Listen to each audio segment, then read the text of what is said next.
നമ്മുടെ national song ആയിട്ടുള്ള വന്ദേ മാതരത്തിൻ്റെ basic facts നോക്കാം. വന്ദേ മാതരത്തിൻ്റെ രചയിതാവ് ഓതർ ബങ്കിം ചന്ദ്ര ചാറ്റർജിയാണ്. ഈ സോങ് ആദ്യമായിട്ട് പബ്ലിഷ് ചെയ്യുന്നത് 1872 ബങ്കിം ചന്ദ്ര ചാറ്റർജിയുടെ ഒരു നോവലായിട്ടുള്ള ആനന്ദമഠൻ ആയിരുന്നു. ആനന്ദമഠ് 1872. ഫസ്റ്റ് പബ്ലിക് പെർഫോമൻസ് എന്ന് പറയുന്നത് 1896 ഇൻ്റർനാഷണൽ കോൺഗ്രസിൻ്റെ കൽക്കട്ടായ സെഷനിൽ വെച്ചിട്ടായിരുന്നു. ഫസ്റ്റ് പാടിയത് 1896 ഇൻ്റർനാഷണൽ കോൺഗ്രസ് ഇൻ കൽക്കട്ടയിൽ വെച്ചിട്ടാണ്.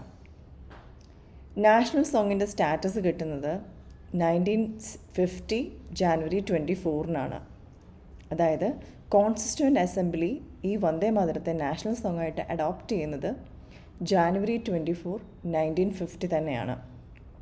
ജനഗണമനയെപ്പോലെ തന്നെ ഈ പാട്ടും ബംഗാളി ഭാഷയിലാണ് ആദ്യമായി രചിക്കപ്പെട്ടത്.